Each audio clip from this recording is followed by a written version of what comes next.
They see it all, the broken lives and the pain of the victims, the cruelty of the criminals and heroism of those who serve behind the badge. Hear their stories and listen to their hearts. This is A Cop's Life. Hello and welcome to another episode of A Cop's Life. I'm your host, Randy Sutton, 34-year law enforcement veteran, retired police lieutenant from the Las Vegas Metropolitan Police Department, the author of a number of books, including the recently released Rescuing 911, The Fight for American Safety, number one Amazon bestseller, and of course the book A Cop's Life, which just happens to be the name of this show. On this podcast, you'll hear perspectives from law enforcement professionals and people involved in policing that you won't hear anywhere else. And I am proud to also be the founder of the Wounded Blue. The Wounded Blue is the National Assistance and Support Organization for Injured and Disabled Law Enforcement Officers, a nationwide charity that's helped more than 16,000 American law enforcement officers injured either physically or psychologically in the line of duty. Today I have an incredible guest. He's been on our show before, but his perspectives are something that every American needs to hear. And his name is Travis Yates. Travis, welcome to this show. Thanks for having me, Randy. It's certainly an honor.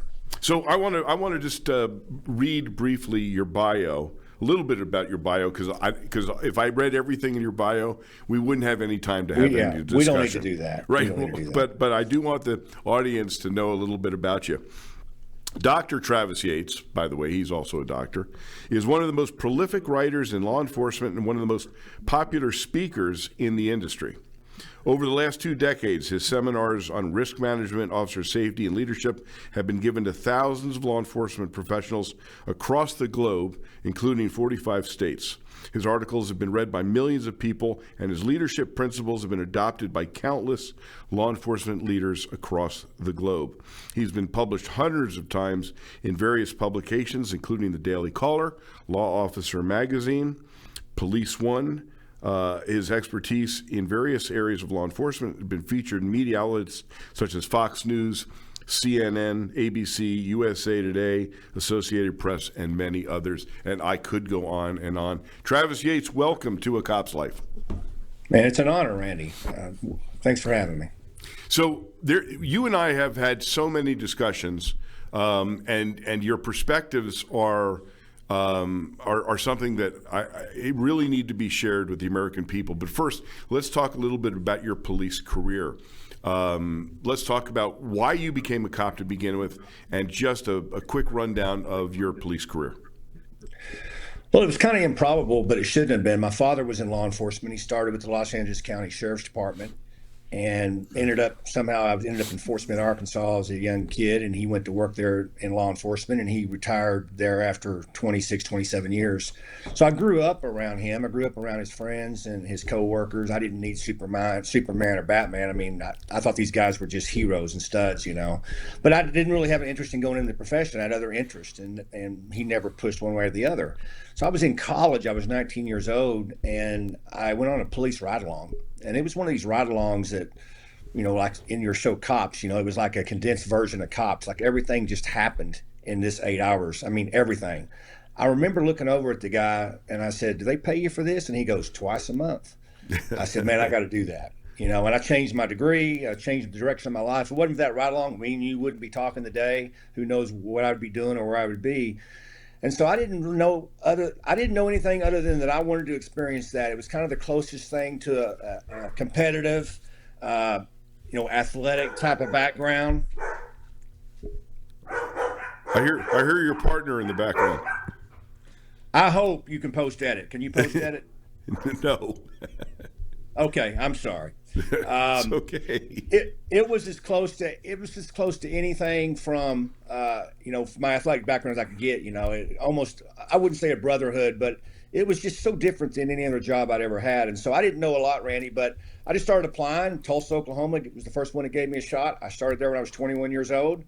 Worked my way through the ranks, just sort of did what I saw my dad do, try to work hard and do the right thing. Accomplished that sometimes I failed.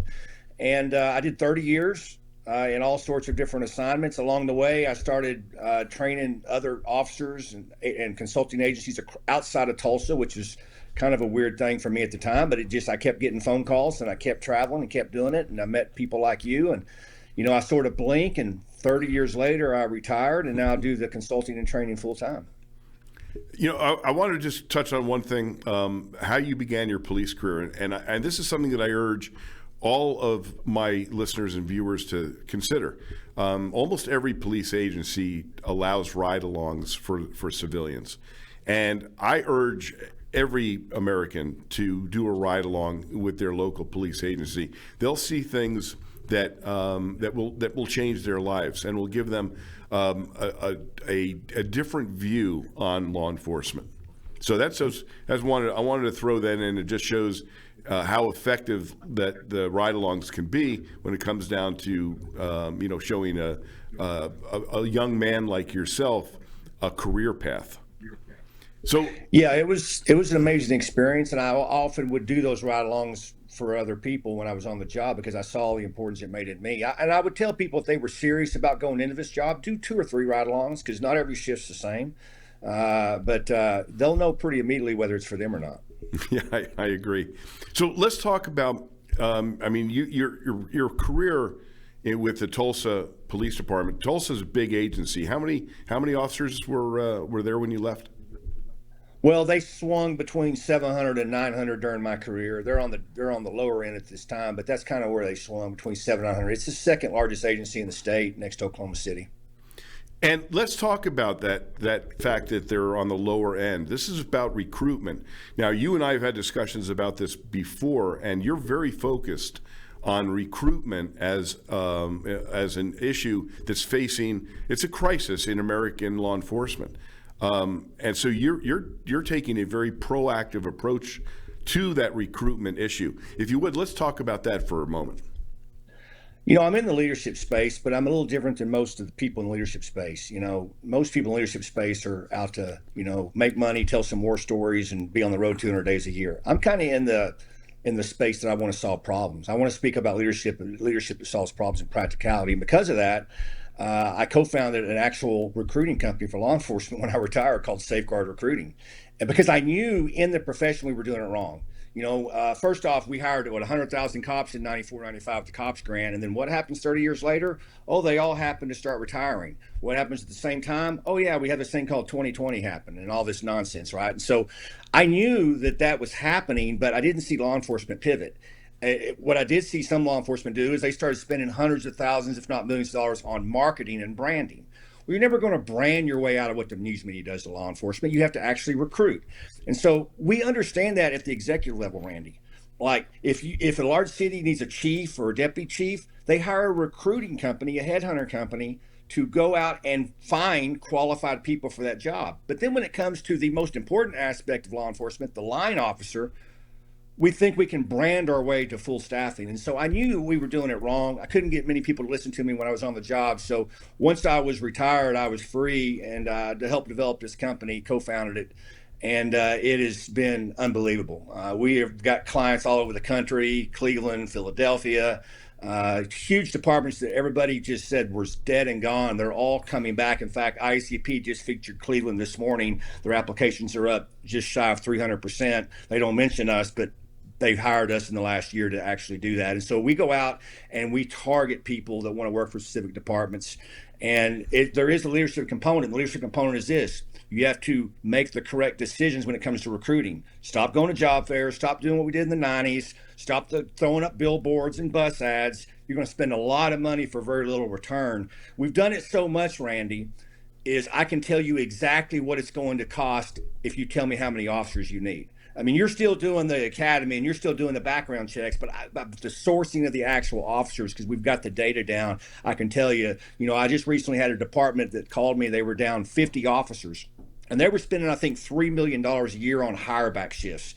Well, that's $50,000 and you're fixed. It's about $1,000 a hire. $50,000 you're fixed. And the chief's just like, well, we were hoping you do a website. Or I'm like, listen, this is a leadership issue. If you don't want to make the right decision, good luck with that. But I certainly am very hopeful because we've been able to fix some of the worst departments out there that thought, I mean, Philadelphia was down 1,200 people when they hired us. And this isn't a pitch for Safeguard. I mean, you can go to our website and we tell you how to do this in our podcast and our videos. This is not rocket science, or I couldn't be involved in it, but we just make it very easy for people to do. So, well, let's talk about how important this is, because we have seen a dramatic crisis in law enforcement, beginning in the early 2020s, when, of course, the cities of America burned, and we saw law enforcement leadership fail in so many ways, not just law enforcement leadership, but political leadership as well. And so now,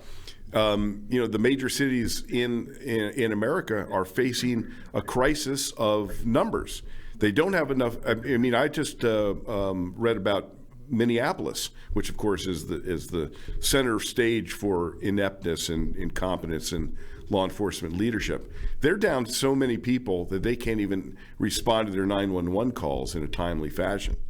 So this is truly a crisis, and you're one of the few law enforcement leaders out there that is taking a proactive approach and looking at this issue and coming up with solutions for it.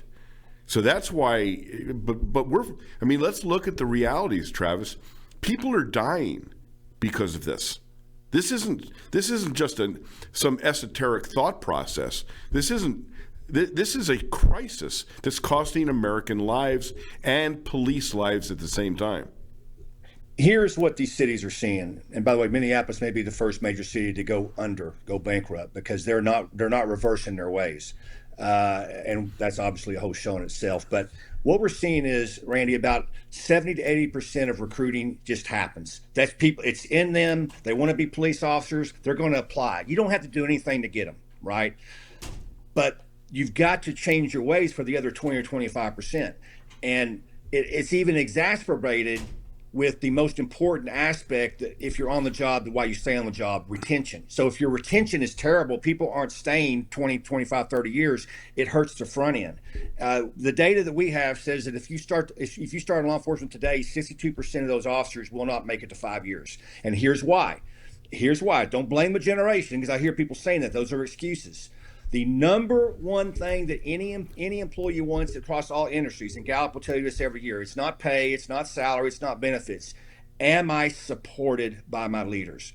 So if I could give leaders one suggestion to help with your recruiting, support your officers. Do the right thing. People will work for you for that. But if you don't do that, gone are the days where people just suck it up, buttercup, you're going to stay. Randy, in my generation, it was a game on how bad they would treat us, right? That toxic leadership. We were going to stay no matter what. We were stubborn. Not these kids today. They're not going to put up with it, so we have to change our ways. So support your officers. Let them know you care for them, and then watch what happens. You won't lose so many on the back end, and it doesn't hurt you so much on the front end, and you don't have to recruit as much.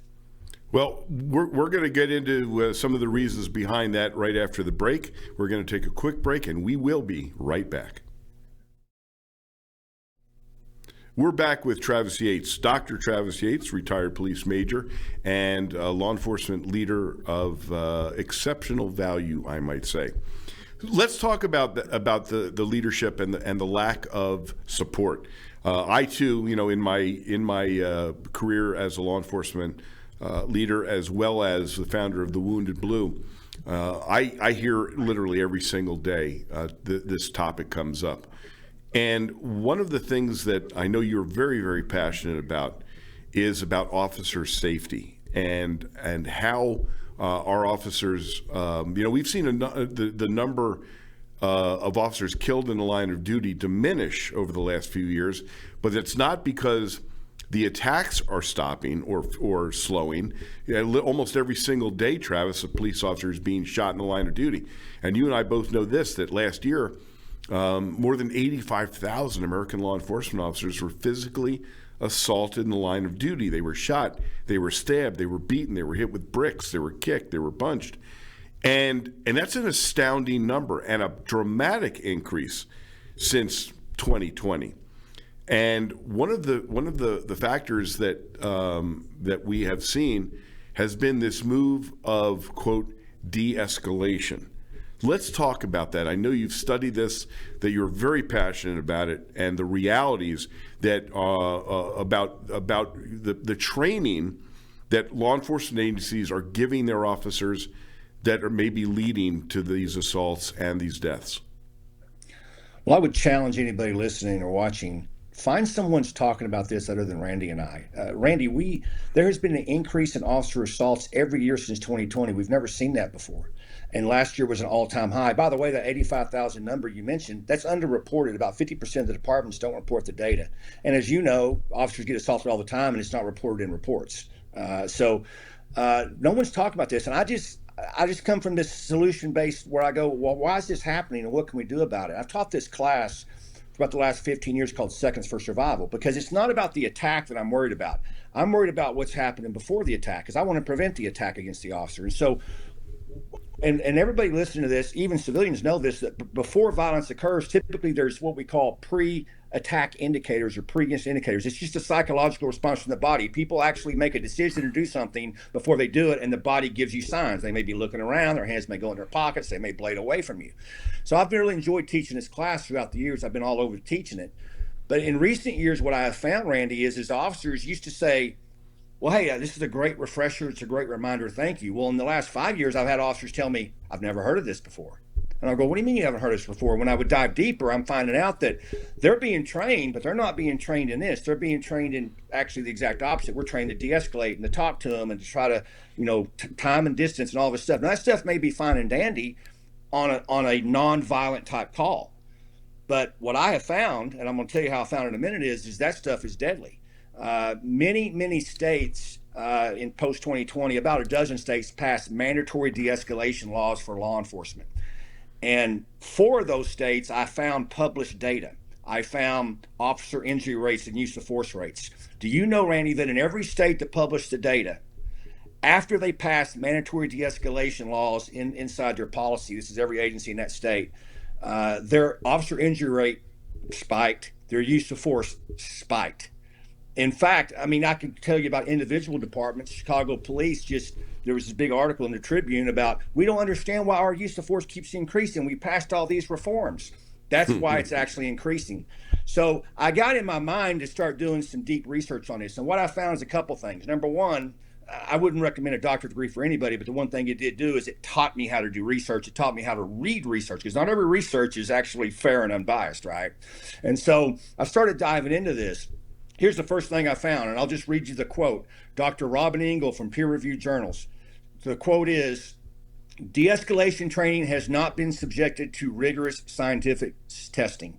So this whole thing called de-escalation never been proven. And not only has it not been proven, I have gone back 5 years for every public domain use of force video, specifically officers shot or officers shot at. There's hundreds of them. And no one's done this before, which kind of blows my mind, Randy. And I've looked at all of them and I've analyzed all of them. De-escalation hasn't worked in any of them. And so what that tells me is de-escalation may be fine when there's non-violent type action or behavior going on, but you better not do it if you don't, because when I compare those videos to the videos where it may have been a violent encounter, but violence didn't occur, those officers are actually acting quicker. As soon as they see an indicator, they're putting handcuffs on them or getting distance. They quit talking to them. And so it's hard for people to hear this. We've got this wrong. If our goal is to reduce use of force and our goal is to reduce officer injury, bringing de-escalation to a gun or knife fight only exasperates that. And I have the evidence to prove it. We're going to roll a bunch of training out in 2026 to show it. And so my goal is to actually give that training to people that help them survive. We're going to do peer-reviewed, validated research on that. But, and I know that's a tough thing for leaders to hear, because every leader I know is subscribed to this. But look in your own eyes. Look at your own videos. Look at what's happening, right? When you give people with violent tendencies time, they're going to be violent. And once again, 5 years of videos, I haven't seen it work once with a violent encounter, so it's very troubling. And the reason behind it is troubling as well, because it's not about officer safety. It's about politics. And that's That's what I find so frustrating, that we're playing with the lives of these officers who are on the streets. And I remember as a young police officer attending Caliber Press's street survival seminars. And I credit going to that training with saving my own life during a gunfight. And now we're taking that valuable training time, and instead of teaching our officers how to survive, we're having politically tainted training. And this is dangerous for our cops. Well, Randy, I was so bothered by this data I found. And once again, it's not my opinion. I found this data and I found all this information. And I'm thinking, this can't be it, right? I don't want to think that our own leaders are making these decisions that cause more officers to get hurt and killed. And so I've been scheduling calls with various high-level leaders across the country, people I respect, to understand what's right and wrong. Well, one of them was, I'm talking a very high-profile leader that many people would recognize. He was behind the scenes at these conferences and ICP and PERF. I mean, he was on these committees. And this is what he told me. He says, Travis, they know what they're doing. They know this is hurting more cops. They know it's causing all of this, but they care more for the outside forces, the outside politics, than the officers. I don't want to believe him when he says that, but this data is so clear. I mean, Randy, the state of Virginia passed a mandatory de-escalation, mandatory last resort policy. Their officer injuries are up 123% since they passed it. And that is every state that's done it. So they know it. I just don't understand why they can't correct course and have some balance here. Well, it's clearly all because of politics, and this is what I find so disturbing. And you're pointing something out that America doesn't know anything about. All America knows is what they see in the 45-second video of a use of force. And you and I both know that there is not one use of force that looks good. It is by its very nature, it's a violent encounter.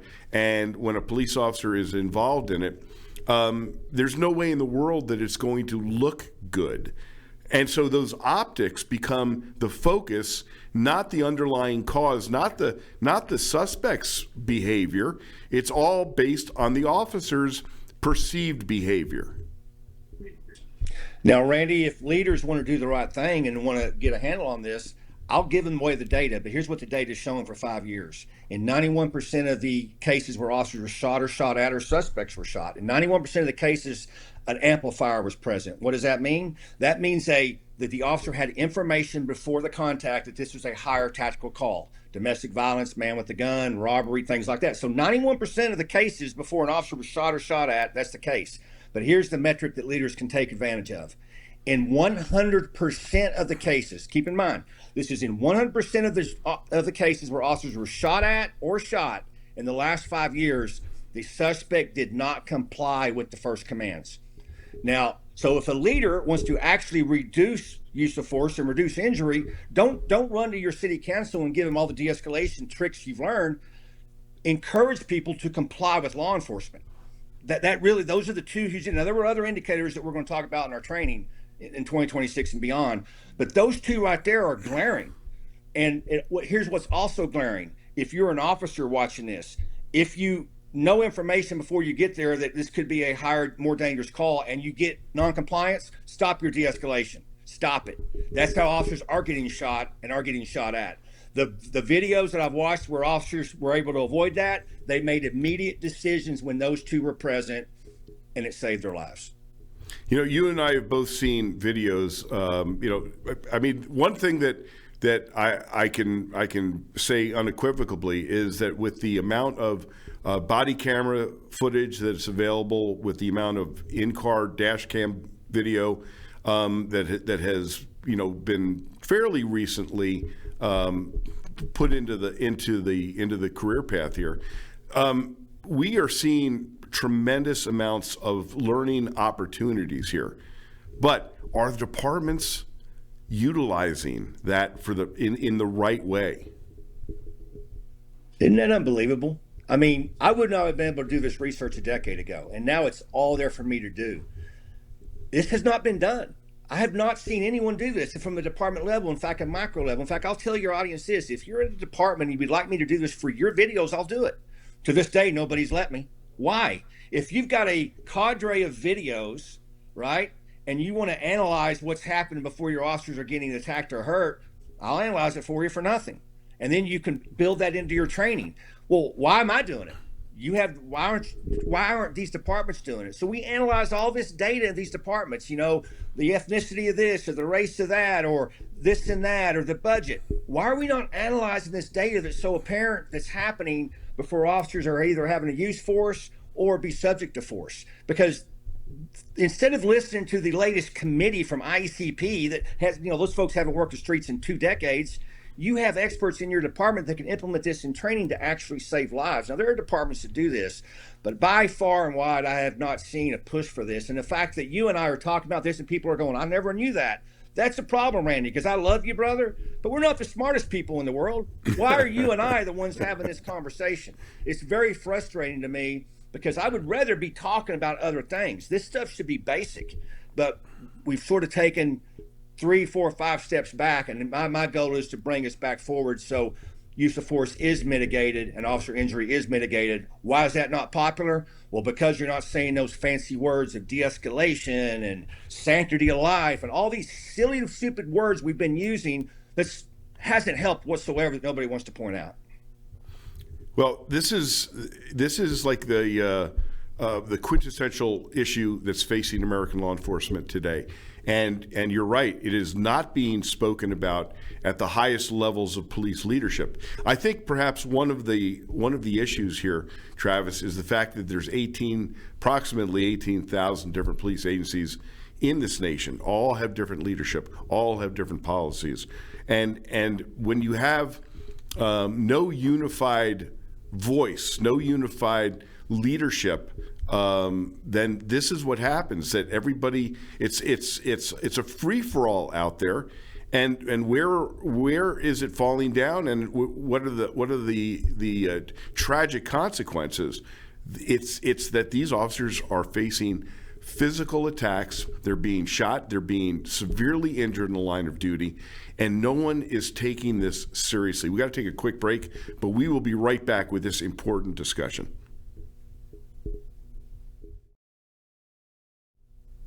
We're back with Travis Yates, and we're deep in this conversation about what is literally taking the lives of police officers.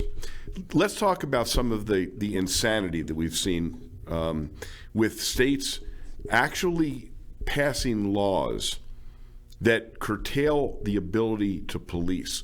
For instance, laws that are on the books about, let's just say, minor traffic stops. Let's look at that. And let's look at how politicians have created an environment that doesn't allow the police to police. How are we going to cope with this? Well, we have an opportunity to cope with it now, but you're not seeing it. Like if you were leading an agency, how are you silent when this happens, right? I mean, if you were in an accounting office and they passed a law that messed up how people account or whatever, I mean, they would be saying, what's going on here? So you don't really see a lot of pushback from people that are leading these departments because they're more worried about their pension and paycheck and doing the right thing. So we need more pushback because we know it's silly. And we don't really have an option to wait until it turns silly because politicians never admit when they're wrong. But we have to somehow get emotion out of this. This is all emotionally based stuff. What are the facts? And the facts are, we know that, for instance, shutting down minor traffic stops. I watched a video today in Ohio where a minor traffic stop saved 2 little kids from kidnapping, right? And we all have those examples. And they're using fake data and fake research to push this, but I don't see any of the real stuff coming from the other side. So it's almost like the leadership within these agencies in these states, they're just not saying anything. I mean, and I have to believe that if you're in the state of Illinois and 75% of the police chiefs got together and did a press conference, that the public would pay attention. The public has more respect for police officers than they do politicians. I mean, look at the Gallup post. Law enforcement has a trust level between 70 and 80%. Politicians are in the single digits. So they have power. These police chiefs and these sheriffs have the power to tell the public what's going on, but they're not telling them. Now, they'll sure complain when it goes south and not take the blame for that, But I think up front, when they know this is terrible, they need to do it. I mean, any other profession would do that, Randy. Any other profession would do that. If people that didn't know anything about heart surgery passed some silly medicine that would kill patients, the heart surgeons would be like, what are you doing? But in law enforcement, we just sort of sit back and we swallow it and don't say anything about it. And we know it's going to happen. So these are decisions that will kill people. You've already seen it. I mean, you've got numerous examples of it, right? But we're not saying anything on the front end. And people go, oh, well, Travis, it's easy for you to say this. You're retired. Oh, as you know, I was saying it when I was on the job. And yeah, you get beat up and bruised a little bit. But that's what leaders do. You need to speak up when you see wrong. And so it needs to be more than just you and I talking about it, Randy. You know, I wonder if there is an intrinsic problem with how we choose police leaders. I'm talking the top leaders. There is such a chasm between the legitimate police leadership and the line officers who are actually working the job. But do you think that because police leaders are appointed, let's look at the difference between sheriffs and chiefs, that police chiefs are chosen by either the mayor, the city council, county, or whatever hierarchy is in that city. Now, those chiefs, if they don't toe the political line, what happens to them? Yeah, the system is almost set up for this, right? If a mayor or city council hires a chief on a political appointment, they can then treat them like a political appointment and fire them for any reason whatsoever. That's why you will not find any police chief in America that's been fired for high crime. I challenge anybody listening or watching, go do a Google search, dive deep. Find me a police chief in America that's ever been fired for high crime. Well, Randy, that's the only metric that matters. If we were a business, we would be looking at crime as our metric for success. So these chiefs understand that it's not about crime. It's about making everyone else happy, appease this person or appease that person. And so if you are hiring a political appointment, you're going to hire a political person, right? And then that person will do and say whatever the politician wants them to say. And so the system is almost rigged for that. Very few people will stand up against that. Almost nobody will. And so it just keeps rolling, right? And the officers suffer, and more importantly, the community suffers. So I think the last bastion of law enforcement is the sheriff. And here's why. Democrat, Republican, black, white, whatever, everybody wants to be safe. Well, a sheriff is elected by the people. And that's why we see a lot of pro-police leaders that are sheriffs. Well, they know that if crime goes up, they won't get elected. They know if people aren't happy, they won't get elected. So they're not appeasing the politicians. They're trying to appease the people. So they're still implementing police practices. And I think, you mentioned Minneapolis earlier, if our cities continue down this road and their recruiting continues to hurt and suffer, which it will if you're not supporting your men and women behind the badge, you're going to see sheriff's departments flourishing in years to come. They'll be incorporating parts of this city. I've said this for years. You're starting to see it happen. It's going to happen more and more. And that's because sheriffs, by their nature, they may be political elected officials, but they're not beholden to the politicians. They're beholden to the people that elect them. And they are going to keep people safe. And the only way to do that, and we know this, Randy, is to do law enforcement. Our mission is so simple, it's in our name. Law enforcement. They put it on our patch, police. So sheriffs understand that. That's why they've been fairly successful in speaking up against some of these issues and fighting crime in their areas. You know, I had a conversation with a police writer it came up with a very unique idea. And that was to elect chiefs of police, that the cities should elect chiefs of police.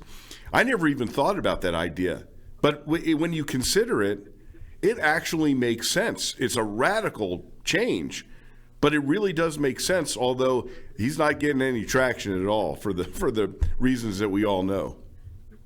Well, I think it's the only answer, to be honest, because I've been talking about courageous leadership for years, and I've not seen a whole lot of it because people like their pensions and pocketbooks and reputation more than anything. But the reason you're not going to see it is the politicians aren't going to give up the power. I mean, they're not going to let the people decide. I mean, if you know anything about politics, the people don't matter. They say what they say to get elected, and they never have to follow up on that because most people don't pay attention. And so you're never going to see anybody giving up. But I would love to see that happening, to see the success in it. But I think at the end of the day, these politicians are making these decisions and picking these chiefs from political appointments, and the crime is going up and everything's crazy. You see them they still get elected. I mean, the mayor of Portland, under his leadership, he's also the police commissioner there, by the way, homicides went up 65% during his first tenure. He ran an election that said, if you would reelect me, I'll reduce it by 10%. Well, it raised 55%, and he got reelected. And so I don't see a lot of benefit for the politicians in doing that because they give up power. But I think it's the only answer. If my kid wanted to be a police officer, I would tell him to stay away from these large political cities. You just have to, right? You have to go and you have to look at the history of a city to see, do they fight crime? Do they conform with the mission? Is there a long history of that? And maybe that city is where you need to go. But you cannot find yourself in a politically driven city. I used to say, whatever that happens at the chief's level is not a big deal, blah, blah, blah. That is not the case anymore. It rolls downhill very, very quickly now. And so these political decisions being made at the top will affect the line officer. This time is going so quickly for this show right now. I mean, you and I are talking about some of the most important topics in law enforcement. I want to get your opinion on one thing. The chief of police in Washington, D.C. Resigned a couple of days ago after it was discovered that they were manipulating the crime stats in Washington, D.C. Did you happen to see her exit, her interview? Yeah, she probably could use an emotional intelligence class, right? I mean, she was very irate in that interview. I don't think I've ever seen anything quite like it. And yet Randy? taking no responsibility at all. No. Why should she? I mean, before she was the chief of Washington, D.C. Metro, she was the diversity officer there, right? And then she was the same one when they asked her a question about a year ago about the chain of command. She goes, "What's that?"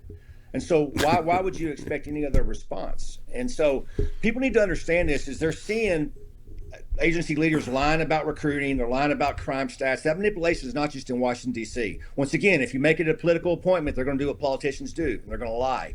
And that really is atrocious and really it's alarming. It should be for everybody. Well, in the few minutes that we have left, it's too simple a question, but what can police officers do, the line officer do, in order to protect themselves? Well, I would say this, that if your department is not providing you the training that you need, right? I mean, most departments aren't. They're given what I call check-the-box training, whatever mandate or whatever weird idea, reform they come up with. You have to take that. I get it. But seek out state-approved training that lines up with keeping you safe, even if it goes against your policy. And here's why. If you're in a state that maybe is, let's just pick on Oregon, and they're crazy and you're not getting this training in the department, but I mean, my class is approved in Oregon. A lot of classes are approved in Oregon. Post approves these classes. Take those classes that are approved by the state, get an on-duty day, most people can. Now, all of a sudden, whether your chief knows it or not, he sponsored this training. And then when you use this training and they try to do something, you get to basically call on that. That's one of the reasons that in 2026, we're going to be doing some peer-reviewed, validated training for officers, get it certified in all 50 states, because even though it may go against the political grain or the de-escalation mantra, officers can take that and then be able to use that in court or use that in the reporting. So that's one thing. The other thing is take care of yourself. No job is worth your health. No job is worth your wellness. No job is worth your family, right? Maybe, just maybe, you may want to do law enforcement, but you're not at the right department to do it. There's lots of really good departments around this country. If you can reach out to me and Randy, we'll tell you about a bunch of them. So not all the profession is bad. It's still the most noble profession on the planet. It's the best job on the planet, but you need to be in the right place. And so don't hurt yourself based on the actions of others. Take care of yourself first and foremost. How can people who are interested in this conversation find you?